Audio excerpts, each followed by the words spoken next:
Hey everyone, Eggman here with another video, and today we have a top 16 breakdown for the Phoenix Reborn 2023 Argentina finals that they hosted earlier this month, and a little bit of backstory. There's not really official support for this card game in Argentina, but Phoenix Reborn does a really good job at like a grassroots level, hosting tournaments and hosting a league. And so essentially what they did by themselves is they had this big league out in Argentina. They collected points for the year, and then they had a finals towards the end of it. So and they did this last year. We did cover that last year when they did it, since they reached out to me, and they reached out again with me with all these deck lists, and I really wanted to go over it and give some coverage for their kind of group out there in Argentina. So shoutouts to Phoenix Reborn and the whole team and just everything else. So this event was a 98 player event, 7 rounds of Swiss into a top 16 cut into this top 16 that we see here today. And honestly, just a whole bunch of diversity. Like, even you can tell in my pie chart, it is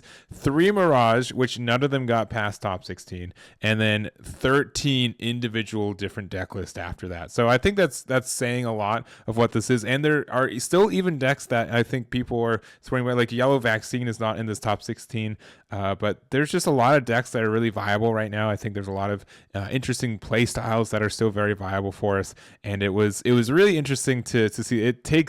It was like, 13 individual pie slices is pretty rough to make on one of my pie charts, but definitely worth it to kind of show off the diversity that I have for this event as well. So I'm not going to go over all of the deck lists for this one, though, just because it is, I would say about half of them are kind of decks that we've known for a while. We kind of know what Blue Flare looks like. We kind of know what Shine Gray looks like. Beelzemon hasn't really changed the last little bit. Hunters for sure hasn't changed. The Mirage builds are pretty much the same in their integrity. Red Hybrid Royal Knights kind of thing. So I'm not going to go over them, but I do want to say, like, big shout outs to all these players. And again, for, such a, community led scene and just everything else, I think it's really impressive to not only qualify for this, but then now be able to get a top 16 for it as well. So we're going to go over a handful of lists, just kind of some of the more interesting builds from my own perspective that I kind of want to show off particularly. But if you want to see any of these deck lists, they're here on my website, which is linked in the description, as well as all the other BT14 events and other Digimon and other Bandai card games that we just cover here on this channel and on my website. So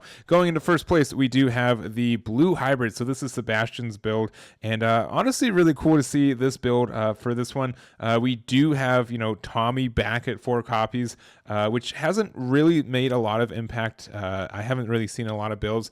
This is, I think, probably the first one I've seen since it happening that gets not only like a top 16, but first place in its own regard. So I think that's something that's very strong. Some kind of different ways to support this card and just the deck that specifically came from BT14 is one, the new Gabumon. It's a fantastic rookie, especially since it lets you, go with the theme of Blue Hybrid of like the source removal, which is great.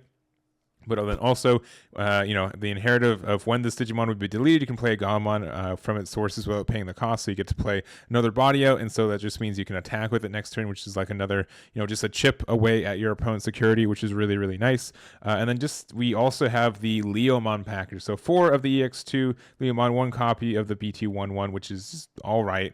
But being able to have this with our Jerry is very good, being able to get these out. And it just means that it's going to be pretty often that we have a lot of like our A level 4 out when we end our turn. So that means that we can go into the Zudomon as our blast Digivolve here, which gets some interaction. Is very easy. We have a lot of source destruction, so just being obnoxious by stunning cards, but also being able to remove sources and just the whole thing. I think this deck seems just very strong.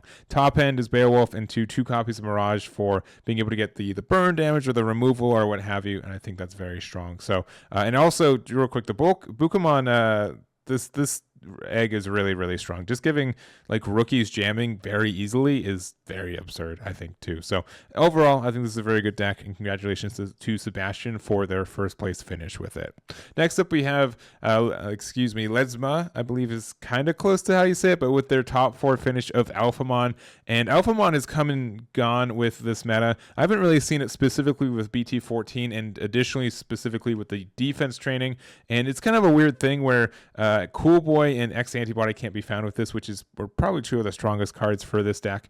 And we do have Black X Antibody Tamers for this deck, but they're just choosing to run specifically the defensive training and the Black Memory Boost instead, which I think can be strong. It does mean we can go up our chains a little bit quicker, which is nice, and get there more consistently. You are kind of in a spot where you do get the benefit of finding, your additional Dexter Durugamon, especially if you get your Cool Boy, or your Duro Greymon, especially if you find your one of BT71. So I do understand like the idea that you want to be able to find your pieces more. It means you can be like less aggressive with your top end. So we're playing 3 copies of Ryumon and then only 2 copies of the Yurukin as well. But I think that helps you out. It is really weird just playing this defensive training with none of the black tamers for it, but between these 3, I think there's a lot of extension that you get from this deck, and you can really go off with it. So not much more to say from this, but congratulations for their top 4 finish there with Alphamon. And the next up, we have Rodrigo with the Milith loop. And I don't think this deck got a whole lot from BT14. We do have the new add of the Ghoulmon, which is a when Digivolving and when attacking, once per turn, for every 10 cards in your trash, you get the trash top 3 cards of your opponent's deck. And then when attacking, once per turn, if your opponent has 10 or more cards in their trash, this gains a carry attack +1. So it either can fuel a mill out for your opponent, or you're able to use this to kind of go for game and get like a security attack +1 with it. So that's kind of like, it's probably the first one, but maybe the second one. But being able to get like the loop mechanic with this, especially going up to Lilithmon, and then being able to go into ruin mode and keep your turn is very great, especially because you can attack, give everything essentially minus 10k until the opponent's next turn, which buys you another turn. And you're just really aggressive with your Gilmon stuff, going the additional advantage for getting the mills of your opponent's cards and everything else. So this is one of the few like unofficial archetypes that are in this game. I feel like right now it's pretty much like this and like security control. Everything else is kind of like an archetype they've already pre-built. But I think this is really interesting. We don't get a lot of these archetypes, and but when you're able to make something unique with like this, I think it's really cool. So congratulations to Rodrigo for their top 8 there. Next up, we have Matias with their top 8 Ulforce. And I think a lot of people are on Mirage and Ulforce are kind of compared as similar, at least in my mind, from the sense that they are these blue decks that are very kind of tamer heavy on finding your chain going up it. Ulforce bounces stuff back, which still adds cards essentially to our opponent's hand, so it does trigger like some of the Mirage effects. But they're just kind of like almost like different flavors in a lot of ways. But I do think that there are some reasons to play this one. I think that the Ulforce itself, it can just OTK, right? I think Mirage is better a little bit at just getting like the value, getting the interaction, and kind of like soft stunning your opponent, because getting the memory back or being able to get like all your removal that you get for that deck. I do like this Ulforce though, especially since we don't see as much like Bloomlord and Hunters, because I think the worst card for this deck is our big boy that stops us from restanding and everything else. So I think being able to have that not in the meta as much makes this a little bit stronger.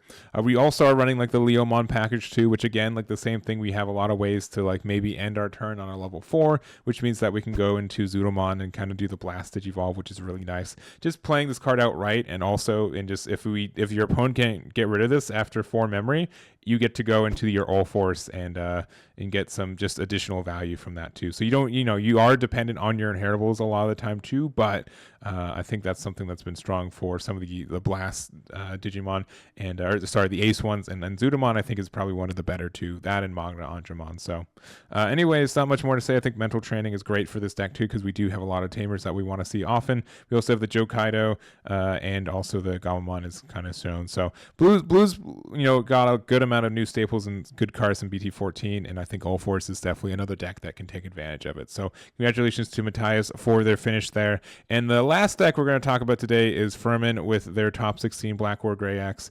And I don't really know how I feel about like specifically Greymon in this meta. I think it's still great, and Shine Greymon, which is kind of just an offset of it, is definitely in a good spot too, despite getting one of its cards restricted. But I think this is still a great deck. There's just too many Greymons and Agamons that have been made in the last couple of months and sets that it's difficult for this deck to not be relevant in some way. Though I don't think it's been as popular as people have been thinking about. We even like in the Ultimate Cup format, which is just something totally different from this. But There you still have your good cards like Greymon X Antibody, still good at 1 copy. We have our Security Attack +1. We have just the variable top end of like, do we need the Black or Gray? Do we need the War Gray? Do we need the Black or Gray X? Any one of these, I think, helps us in their own ways, which are very strong, and just a myriad of options. The only thing is that like this deck does like running monocolor cards of different colors, which means that offense training is a little bit tricky, or any of the training options are a little bit tricky to get there. But I think you do still want to play a couple of these, even though our tamers are Yuya and Tai, which are black colored tamers. But I don't know. This is just kind of like a pile, but sometimes piles in Digimon just really work, and Greymon's probably one of the best pile decks, especially since sometimes it's really hard to classify it as anything besides just a Greymon deck as well. But this is Fermin's list, and congratulations for their top 16 there. So that's going to be it for this breakdown. Again, thank you to Phoenix Reborn for not only running the event, but also for sending me these deck lists to send to you guys. I hope you guys enjoyed this video. I know it's not the usual regional coverage, but I do like to give some shout outs to other regions who don't get as much love as we do here in North America. So that's going to be it for me. I hope you guys enjoyed the video, and I'll catch you all next time. Damn it.